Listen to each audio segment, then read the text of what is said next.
Hello guys, good day sa inyo lahat. Ito naman po si Gosh TV. Ayan. Nakikita niyo, bumirada sa akin noon na kinarma sila ngayon. Dahil sa dumikit sila sa tao na to, kinarma sila. No? Mga paninira nila sa akin noon, talagang na to, kinarma sila. No? Mga paninira nila sa akin noon, talagang naano sila sa ano ngayon, na naabot na nila. No? Wala akong ibang tinutukoy guys, itong ano na to, itong tao na to. Kaibigan ko to nung araw, ngunit tinabla din ako. Walang iba po guys, si Ghost Hunter 44. Yan.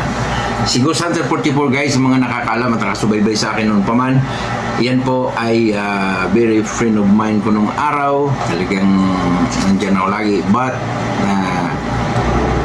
nagpaano siya na tinabla niya ako sa pamamagitan ng inggit siguro guys, kasi ang plano nila ni Alpha nung araw ay anuhin ako, ilaglag ako. Yung bang tawag nun, gusto nila akong mawala dito sa larangan ng YouTube. Yan guys.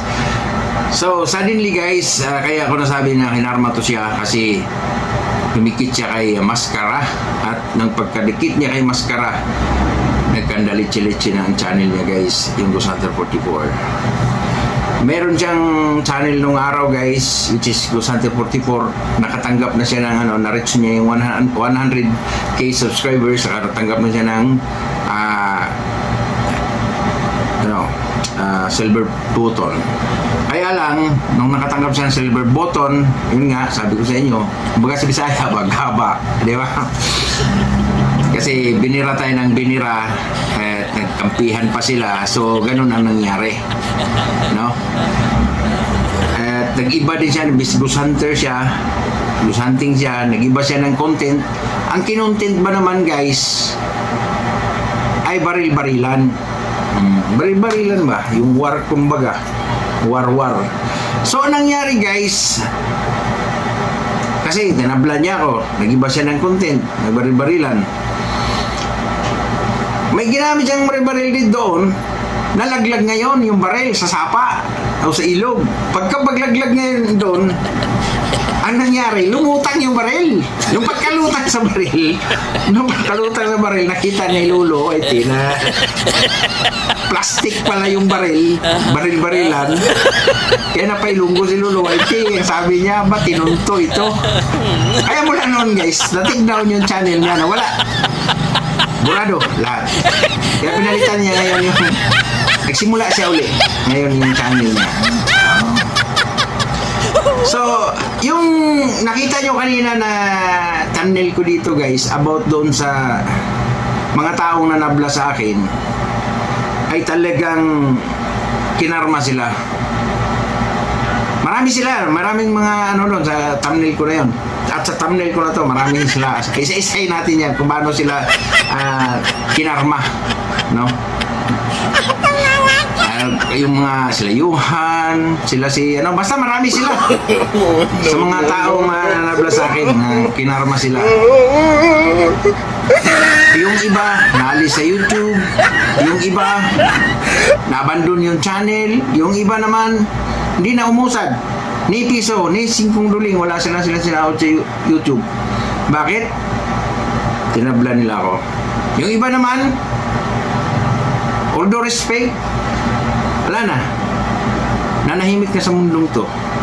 Tinabla rin ako, kumampi kay Maskara. Di ba? Ewan ko sa tao na yung kinablihan nyo para may balat at sa puwit. So hey guys, sorry no, naging ano ngayon. Sabi nga ni si Rib, na may pamimersonal, at sa sobrang talino, no, sa sobrang katalinuhan, nawawala na yung respeto sa kapwa-tao. Uy, Si nasali Donsky. na naman ako dito guys. Si Donsky. Yung sila Red, sila 88, sitahin mo 1, 2, 3 beses, pwede pa. Pero yung araw-arawin mo Pag-inggit-pikit. pare, ipahiya mo, personal na, may personal ka na pare, mali yan. Kinaklaut mo na pare, ginagamit mo yung mga tao para sa sariling gain mo. Hindi yan tama pare. No? Tapos, itong mga tao na to na kinontent natin ngayon, doon pa kumampi. Bumili pa ng t-shirt yan eh. Sorry. Bumili pa ng t-shirt dan yan eh. Doon kay Maskara. Nagpakita ang suporta niya roon. Suporta. O anong nangyari. Diba? Kinarma ka ngayon. Back to, na naman. Gumawa ka na naman ng ibang channel kasi tinik daw ni Lolo Whitey yung channel mo. Diba? Yan ang tawag na karma is real. Grabe yung paninira niya sa akin noon. Gumawa ko kayo ng kwento na ganito, ganire. Diba? Di kayo nagpapasalamat na nakukulab niyo ako nung araw. Naging tayo. Hindi kasi satisfied sa ganun eh. Kasi gusto nyo, kayo yung lumalabas na bida. Oo. Pero may nakatingin man sa taas. Diba? Ngayon, kinarma kayo. So ayun lang guys, no, maraming salamat sa inyong lahat. So walang sawa niyong pagsuporta. Marami pa tayong topic sa next day. Isa-isahin natin yung nasa thumbnail kung bakit ko sila ginanon, isa-isahin natin sila. Ipapaliwanag ko sa inyo kung gaano sila at kung paano sila nakarma ngayon. Thank you and have a good day sa inyong lahat. Bye bye guys. Love you. Peace.